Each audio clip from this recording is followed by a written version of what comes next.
오늘 이 아침 시간에도 또 하나님께서 함께 하시는 은혜가 오늘 저와 여러분에게 있기를 바랍니다. 2박 3일 이렇게 컨퍼런스에 참여하면서 이제 그 목사님들이 한 450명 정도 이렇게 오셨는데요. 또 이렇게 세워진 강사 목사님들, 또 간증하시는 또 목사님들, 또 그런 분들을 통해서 정말 붙잡아야 될 것이 무언가, 정말 목회자로서 붙잡고 다시 마음을 다잡아야 될 것이 무엇인가라는 것을 이렇게 다시 한번 생각하게 되는 그러한 시간들이었습니다. 특별히 이제 사도행전 6장에 보시면 시브리파 유대인 과부들과 또 이렇게 헬라파 유대인 과부들, 다시 말씀드리면 그 예루살렘 근처의 유대 땅 안에 살았던 분들이 예수를 믿게 된 분들 중에 과부들, 그리고 멀리 이제 뭐 이렇게 외국에서 살다가 이렇게 예루살렘에 왔다가 예루살렘에서 머물게 된 그런 과부들, 그런 분들이 이렇게 문제가 생기게 되었는데, 이쪽 예루살렘 또 유다 안에 살고 있었던, 그래서 예수를 믿게 된 그런 이제 과부들은 정말 이렇게 구제하는 일이 그 당시에 굉장히 큰 일이었는데, 이렇게 음식을 나누고 했을 때 그 빼주는 사람이 없었던 것 같아요. 그런데 이제 그 잘 모르는 이제 외부에서 온 그런 분들은 누가 진짜 과부인지 아닌지를 잘 분별이 안 됐겠죠. 그래서 어떤 사람은 받고 어떤 사람은 못 받고, 그래서 그거에 대한 불평이 일어나게 돼서 그 문제를, 그때까지는 이제 사도로 세워진 12사람에 의해서 그 일을 감당하게 했는데, 가만히 보니까 잘 모르죠. 그분들도 다 이 유대 땅 안에 살았던 사람들이니까 모르죠. 그래서 결론을 내린 것이 정말 성령 충만한 사람, 지혜로운 사람, 칭찬 듣는 사람 7을 세워라. 그러면 우리가 그 일을 맡기고 나머지 우리가 해야 될 일은 오직 기도하는 일과 말씀을 이렇게 준비하고 전하는 일에 힘쓰겠다라고 이렇게 얘기를. 그래서 세워진 그 7 집사님들, 그분들은 대부분이 다 그 헬라파, 그러니까 외부에서 있다가 이렇게 신앙생활을 하게 된 그런 분들로 일꾼이 세워지게 된 것을 그 이름을 통해서 확인을 할 수가 있습니다. 네, 그들은 그들의 외국에서 온 사람들을 잘 알고 있는 그런 사람들이었기 때문에 세워지게 돼서 그 문제를 계기로 해서 다시 한번 그 예루살렘 교회가 건강하게 세워지는 그러한 역사가 일어났다라고 이렇게 말씀해주고 있습니다. 무엇을 말씀드리는가 하면은, 우리가 이렇게 삶을 살다가 보면, 또 교회 생활, 또 신앙 생활을 하시다 보면 계속해서 문제가 아무 문제 없이 그 신앙 생활하면 좋겠죠. 그런데 신앙 생활 하다가 보면 이 관계를 하다 보면은 어떤 사람은 이것 때문에 섭섭하고 어떤 사람은 저것 때문에 섭섭해서 그 섭섭한 것을 속으로 꽁 하는 사람도 있지만 그걸 표현하는 사람들도 있죠. 그럼 그런 일이 생겼을 때 이 교회는 진짜 문제가 많다라고 이렇게 생각할 것이 아니라, 하나님께서 우리 안에 이 드러난 문제를 해결하게 하시려면 어떻게 해야 될까라고 하나님 앞에 엎드려 기도하는 그러한 일을 하고, 그리고 하나님 주시는 그 감동에 따라서 순종해 나갈 때 그 문제가 해결되고 교회는 더 건강해지는 역사가 나타나는 줄로 믿습니다. 그래서 이 신약 성경에 나타난 이 교회들의 모습들을 가만히 살펴보면 그 교회가 100% 완벽하고 문제가 하나도 없고 그런 교회들이 아니라 하나같이 이런저런 문제가 있었지만 기도하는 가운데 해법이 나오고 그 해법대로 그들이 순종해 나가면서 교회가 예수님의 몸으로서 세워져 가게 된다고 하는 사실을 우리가 성경을 통해서 살펴보게 됩니다. 특별히 이제 오늘 이 골로새 교회는 말씀드린 것처럼 세워진 지 얼마 안 되는 교회였고, 그러다 보니까 순수 복음을 들어서 예수를 믿게 됐는데, 믿고 나서 보니까 신앙생활을 하게 되는데 여러 가지 문제가 생기게 되는데, 가장 큰 문제가 무슨 문제라고요? 이단 사상의 문제. 이단 사상의 문제. 예수를 믿어도 그래도 이것은 들어와야 되지 않느냐, 저것도 들어와야 되지 않느냐. 그래서 율법주의가 들어왔고, 또 이렇게 다른 이단의 사상들이 들어오게 돼서 이렇게 문제가 생기게 되었다고 하는 그런 말씀입니다. 그런데 오늘 함께 읽으신 이제 본문을 표준 세번역으로 이렇게 살펴보시면 이렇게 시작이 됩니다. 이제 나는 여러분을 위하여 고난받는 것을 즐겁게 여기고 있으며 그의 몸 곧 교회를 위하여 내 육신으로 그리스도의 남은 고난을 채워가고 있습니다 라고 이렇게 말씀하고 있어요. 여기에는 이 말씀에 바울이 고백을 하는데, 내가 여러분을 위해서 받는 고난이 어떻다고요? 즐겁다고 얘기합니다, 한마디로. 그리고 또 한마디 더해서 예수님의 남은 고난을 내 육체에 채우고 있다라고 이렇게 말씀하고 있죠. 여러분, 우리가 살다 보면은 고난이라는 것이 있어요. 그 고난을 우리가 어떻게 해결해 나가는가는 상당히 중요합니다. 제가 늘 반복해서 말씀드리는 것 중에 하나가 해석이 중요하다고 그랬죠. 해석. 그런데 오늘 우리가 신앙생활을 시작할 때는 어떻게 시작하죠? 예수님이 내 인생에 개입해 주실 때, 그때 신앙생활이 시작됩니다. 그래서 예수님을 누군가에게 소개를 받고, 또 내 삶 속에 예수 그리스도가 필요하다는 사실을 인식하고 예수 그리스도를 내 마음속에 영접을 합니다. 그래서 예수 믿는 사람들한테 질문합니다. 예수 믿으십니까? 그러면 아멘입니다 라고 답을 하시죠. 그럼 그 예수님 어디 계십니까? 라고 이렇게 말씀을 드리면 내 안에 계십니다 라고 다 하나같이 답변을 합니다. 오늘도 마찬가지로 제가 여러분들에게 예수님 믿으십니까? 라고 그러면 하나같이 아멘 하실 겁니다. 그럼 그 예수님 어디 계십니까? 라고 질문하면 또 내 안에 계십니다 라고 다 얘기해요. 그러면 여기서 한 가지 더 질문을 드린다면 여러분들은 어떤 답을 하시겠습니까? 그러면 예수님이 여러분 안에 계시니까 다툼도 싸움도 뭐 시기 질투 그런 거 하나도 없으시겠네요 라고 질문을 드리면 아멘입니다 라고 답하실 분이 아마 거의 안 계실 겁니다. 왜요? 우리가 이스라엘 백성들이 이집트 땅에서 포로로 그 노예 생활을 400여 년 동안 하다가 그 나올 때의 모습을 생각하시면 될 것 같아요.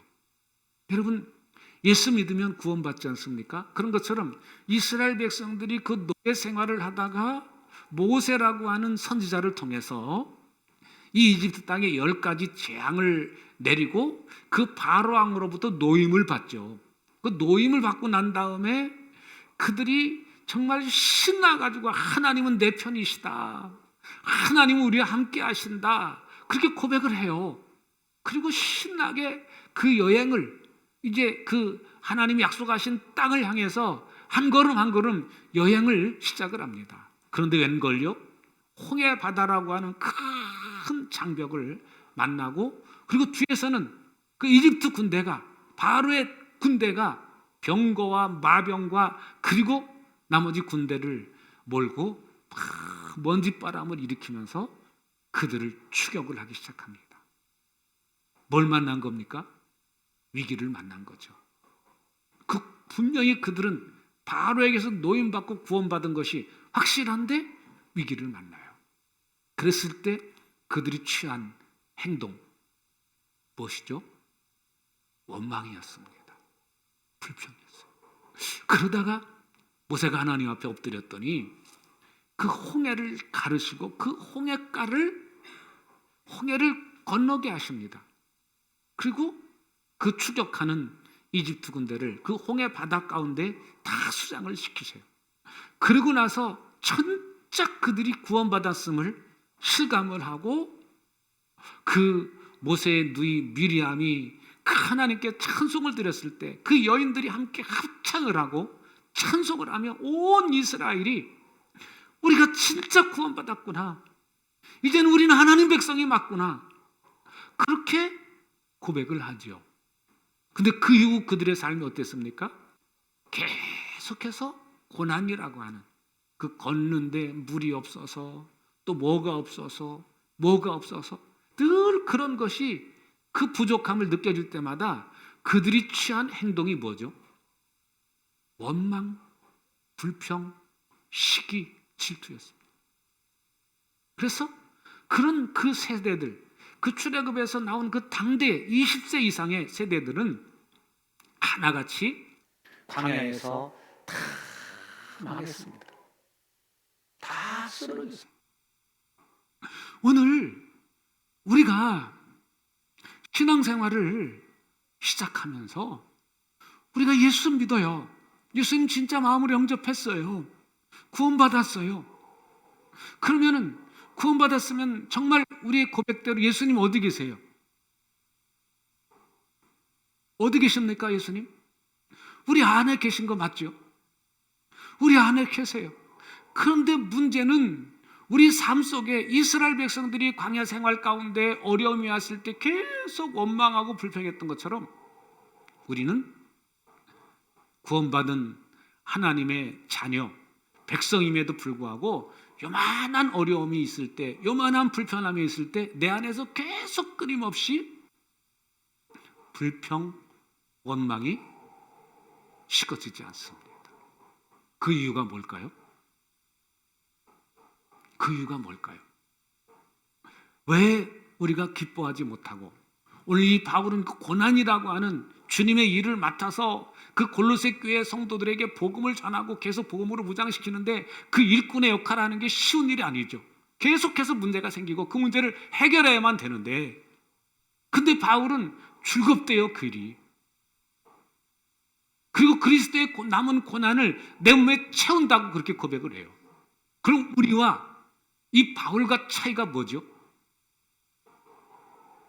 그거는 다른 거 아닙니다. 내 안에 계신 주님과 끊임없이 이야기하고 주님, 내가 이런 문제가 생겼고 이런 어려움이 있고 나를 통해서 복음을 받게 하고 복음을 듣게 하신 그 골로새 교회 성도들이 순수 정말 복음을 잘 이해하지 못하고 자꾸 다른 소리들이 그 귀에 들려올 때 그거를 받아들이는 어려움이 있습니다.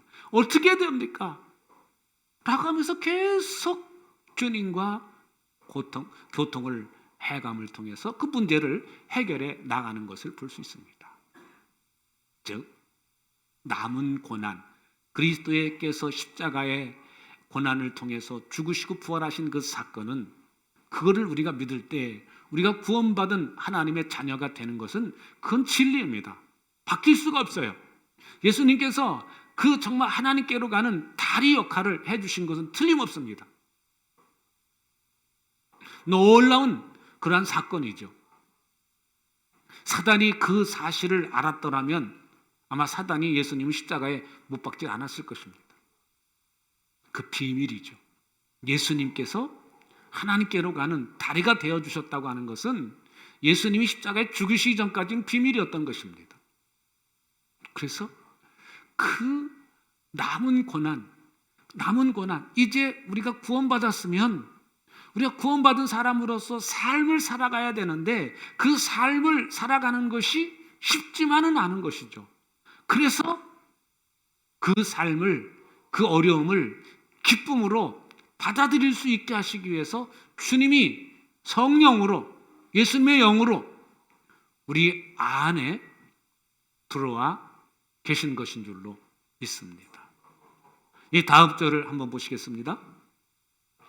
나는 하나님께서 여러분을 위하여 하나님의 말씀을 남김없이 전파하라고 맡기신 사명을 따라 교회의 일꾼이 되었습니다.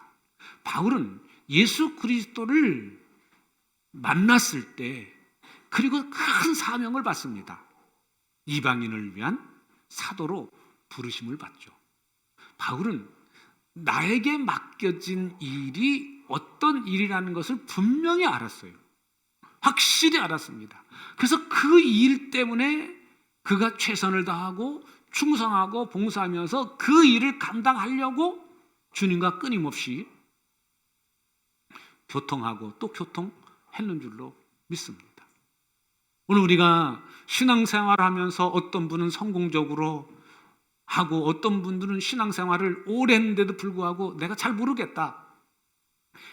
그 본질을 내가 붙잡지 않기 때문에 자꾸 내가 육신의 몸을 입고 때문에 육신의 몸에 걸려있는 그 문제들을 바라보면서 그 본질을 자꾸 놓치게 돼요. 내가 왜 구원받았는지, 구원받은 하나님의 자녀가 되게 하신 이유가 무엇인지, 그럼 이 땅에 내가 육신의 몸에 머무는 동안 하나님께서 내게 맡겨주신 그 일이 무엇인지를 모르는 거예요. 그러니까 우리가 기도하는 그 대목들을 보면은 건강하게 해주세요. 돈 잘 벌게 해주세요. 문제 없게 해주세요. 대부분의 기도 제목들이 나의 아니, 육신의 아니인 것이 사실입니다. 그걸 부인할 수가 없어요. 내가 육신적으로 잘 풀려야만이 됩니다. 이거는요, 이거를 가리켜서 기복신앙이라고 그래요. 물론 예수 믿으면 문제 해결되는 거 사실이죠. 예수 믿고 하나님 앞에 기도할 때 병이 치료되기도 하고 하나님 앞에 기도할 때 내 육신의 문제가 해결되기도 하고 그거는 사실입니다. 근데 그것에 내가 늘 머물러 산다면은 우리 안에서는 그 육신의 문제가 해결되면은 기뻐하다가 또 육신의 문제가 생기면 하나님하고 부르짖다가 계속 육신의 문제 때문에 우리는 그 문제를 놓고 씨름하다가 정작 하나님께서 나를 통해서 이루고자 하시는, 하나님께서 나를 통해서 하시고자 하시는 일은 못하게 되는 거죠. 여러분, 하나님께서 우리에게 주신 가장 기본적인 것이 뭐예요? 우리 데살로니가 전서 5장 16절로 18절 말씀처럼 기뻐하고 감사하고 기도하는 거예요. 순간순간 내 삶 속에서 기뻐할 수 있어야 되고 순간순간 어떤 일 때문에 감사할 수 있어야 되고 순간순간 내가 하나님 앞에 기도해야 되는 거예요. 다시 이것을 바꿔서 말하면 내 안에 계신 주님과 계속 교통을 하고 소통을 하고 살라는 말씀입니다. 여러분, 내가 육신의 일을 하면서 힘들데도 불구하고 믿지 않는 사람이 볼 때는 얼굴에 짜증 날 수밖에 없고 힘들 수밖에 없는데도 불구하고 기뻐해 보세요. 감사하다고. 그리고 얼굴 환하게 그 일을 땀 흘리면서 힘듦에도 불구하고 즐겁게 일하는 모습을 볼 때 도대체 저 사람은, 도대체 저 인간은 어떤 인간인데 짜증 날 텐데 짜증 낼 만할 텐데 짜증도 안 내고 어떻게 저렇게 살 수 있을까? 관심을 갖게 되고. 도대체 너는 누구냐? 나도 짜증 날 수밖에 없지. 근데 내 안에 있는 그분이 나로 하여금 기뻐하게 하셔. 내가 주님 의지하고 사니까 주님께서 내게 그런 힘을 주셔. 그렇게 말하는 것이 빛이고 소금이지 않습니까? 그래서 우리가 정말 주님께 내가 주님이 머리라는 것을 내가 입술로만 인정할 뿐만 아니라 마음으로 인정할 때 머리이신 주님께 질문할 거 아닙니까? 머리가 되시는 주님께 주님 이럴 때는 어떻게 해야 될까요? 기도할 거 아닙니까? 그래서 오늘 함께 읽은 이 말씀 24절 25절에서 바울이 그리스도의 남은 고난을 내가 채운다. 주님께서 맡겨진 그 사명, 그거를 위해서 내가 힘쓴다. 라고 이렇게 고백하고 있는 줄로 믿습니다. 우리 26절 보시면 이렇게 말씀을 합니다. 이 비밀은 영원 전부터 모든 세대에게 감추어져 있었는데 지금은 그의 성도들에게 드러났습니다. 여러분, 예수님께서 십자가에 죽으시고 부활하시고 승천하신 그 사건이 오늘 저나 여러분에게는 더 이상 비밀이 아니죠. 그죠? 오늘 말씀에 나온 것처럼 성도에게는 더 이상 비밀이 아닙니다. 그런데 이 복음을 못 들었던 사람, 이 복음을 알지 못하는 사람에게는 닫혀진 것이죠. 비밀인 것이죠. 그래서 오늘 우리 먼저 이 비밀을 알고 예수님을 나의 주인으로 모셔드린 그분들의 말과 행동, 다시 말씀드리면 그 삶을 통해서 예수님을 보여주어야 되는 것인 줄로 믿습니다. 다음 절 보시죠. 하나님께서는 이방 사람 가운데 나타난 이 비밀의 영광이 얼마나 풍성한가를 성도들에게 알게 하려고 하셨습니다. 이 비밀은 여러분 가운데 계신 그리스도요 곧 영광의 소망입니다. 비밀이 누구냐? 예수님이라는 거예요. 여러분 아시는 것처럼 이 예수님 메시아 얘기는 누구만 알고 있던 거죠? 이스라엘 사람들만 알았습니다. 이스라엘 백성들에게만 열려 있었습니다. 그래서 이스라엘 백성들은 이거에 대한 자기들을 하나님께서 선택해 주셨다고 하는 것에 대한 엄청난 자부심이 있었어요. 그러니까 하나님을 믿는 이 이스라엘 백성들 이 외의 사람들은 다 이방인인 거예요. 복음을 듣지 못한 사람들에게는 다 이방인인 것이죠. 그래서 이스라엘 백성들이 그 율법을 그렇게 중요하게 여기고 자기들만 구원받은 것, 자기들만이 하나님의 백성이라고 하는 그 사실을 굉장히 중요하게 생각하고 그리고 어려워도 불구하고 그들은 자부심을 가지고 살았어요.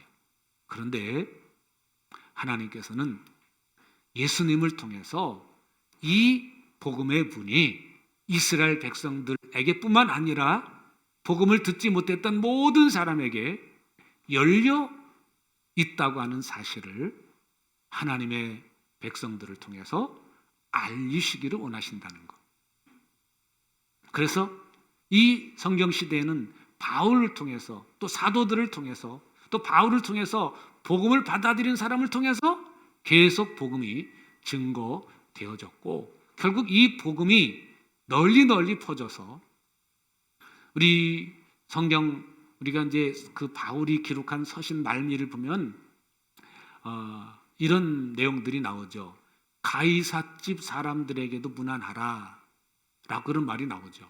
이 복음이 얼마나 이렇게 놀랍게 전파되었는지 가이사집, 다시 로마 황제의 가족들에게까지 복음이 전해져서 그들이 이 복음을 받아들이고 믿게 되었다고 하는 사실입니다. 어떻게 해서 그분들이 예수 그리스도를 주인으로 모셔드리고 예수 믿는 사람들이 되었을까요? 여러분, 이 성경 시대의 당시에 그 지중해 모든 나라들을 정복하고 다스렸던 나라가 어디죠? 로마입니다. 로마. 지금의 이탈리아죠. 로마가 그 지중해에 있는 모든 나라를 다스렸어요. 그 로마가 다스릴 때 그 지역에 있는 모든 사람들을 뭐로 다스렸습니까? 힘입니다. 힘. 힘으로 찍어 누른 거예요. 반항하면 군대를 보내가지고 완전히 박살을 내고, 그래서 그 침의 위세에 눌려서 구부렸지만, 허리를 굽히고 엎드렸지만, 언젠가 그들의 속에는 뭐예요?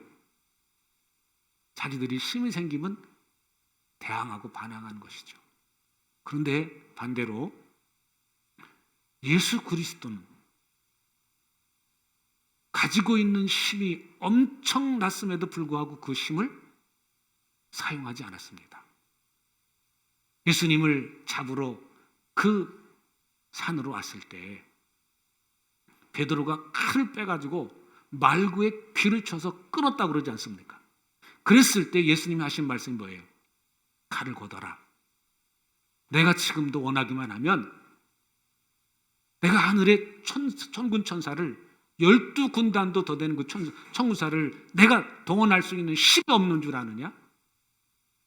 여러분, 진짜 겸손은요, 내가 저 사람들을 완전히 찍어 누를 수 있는, 굴복시킬 수 있는 힘이 있음에도 불구하고 사용하지 않는 것. 그게 겸손. 그 힘이 세가지고 굴복해가지고 엎드리지만 내가 두고 봐라 두고 봐라. 그게 겸손이 아니라 내가 저 사람을 누를 수 있는 힘이 있어요.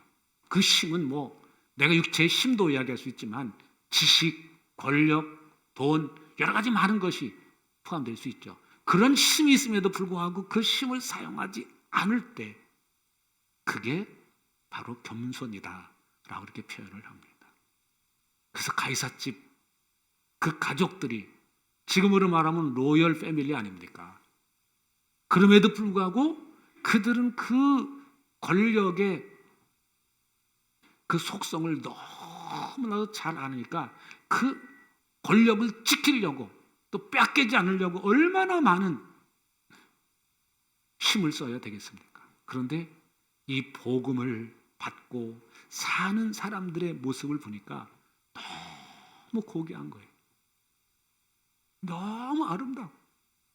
도대체 어떻게 저렇게 살 수가 있을까? 라는 거였습니다.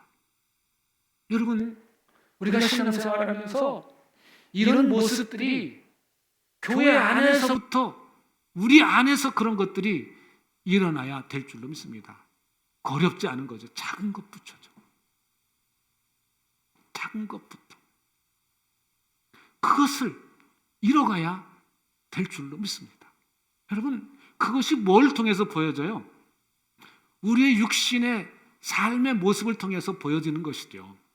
음식을 먹을 때나 또 이제 우리가 교회 안에서 함께 어떤 언어를, 말을 표현할 때나 행동할 때나 라는 것을 볼 때 내가 이렇게 행동했을 때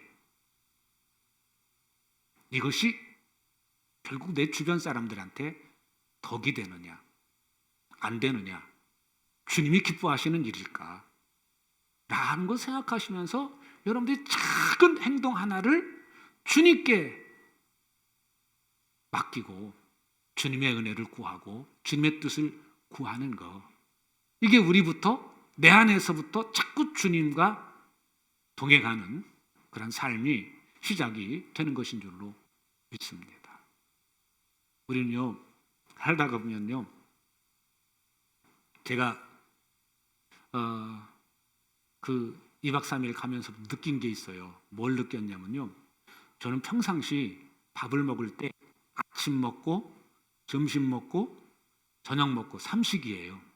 간식을 안 먹어요. 간식을 안 먹어요. 그런데 거기는 세미나 장소에 그 세미나를 듣고 나서 보면은 쉬는 시간이 있잖아요. 한 10분, 15분 정도 쉬는 시간이 있는데 쉬는 시간에 밖에 나오면은 간식이 나와 있어요. 그 간식 잘 안 먹으니까, 안 좋아하니까 안 먹어야 될 거 아니에요.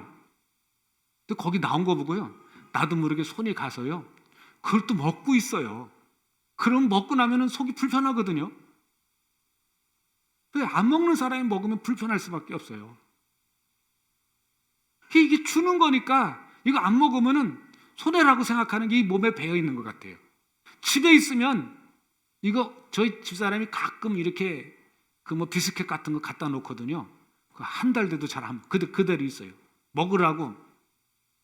그러면 지금 제 여기 식당에 사무실 가보면은 몇 개 있어요. 드시고 싶으면 그거 갖다 드세요. 근데 거기 갖다 놓은 게 갖다 놨는데 언제 되는지도 모르는데 안 먹어요. 근데 그 세임나 장소, 컴포트 장소에 가서 나오는 거는 내가 지금 이거 안 먹으면 딴 사람이 먹는다. 뭐 그런 생각이 내 속에 있는 건지 나도 모르게 집어먹고 하는 모습. 욕심이죠.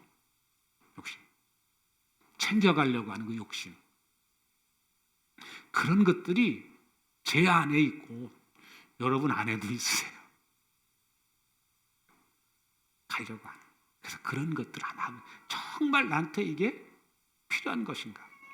그리고 내가 이 행동을 했을 때 어떤 열매가 나올까. 자꾸 이 이웃을 배려하려고 하는 그런 생각부터 가지시고 그 주님과 소통하시고 생활하는 거. 이것이 우리가 정말 빛의 삶을 살고 소금의 삶을 사는 것인 줄로 믿습니다. 다음 절을 보시겠습니다. 같이 보실까요? 우리는 이 그리스도를 전파합니다. 우리는 모든 사람을 그리스도 안에서 온전한 사람으로 세우려고 모든 사람에게 권하며 지혜를 다하여 모든 사람을 가르칩니다. 먼저 된 우리가 취해야 될 행동이 뭐냐? 모든 사람을 뭐 하려고요? 세우려고요. 나와 같은 사람으로, 나를 닮은 사람으로 세우려고 내가 그렇게 헌신하고 내가 양보하고 내가 자꾸 그런 삶을 보여주는 거예요. 근데 그게 내 힘으로 되겠습니까? 우리 마지막 절 한번 보시겠습니다. 29절 같이 보십니다. 나도 이 일을 위하여 내 속에서 능력으로 활동하시는 그에게 힘을 얻어서 수고하고 있고 애쓰고 있습니다. 여러분 분명히 우리의 수고가 필요하고 우리 애씀이 필요해요. 근데 내 힘으로 안 돼요. 그래서 오늘 그 이유를 오늘 29절 말씀에서도 바울이 그렇게 고백을 하죠. 누가 힘을 얻어요? 누구한테 힘을 얻어요? 위에서부터 주시는 힘.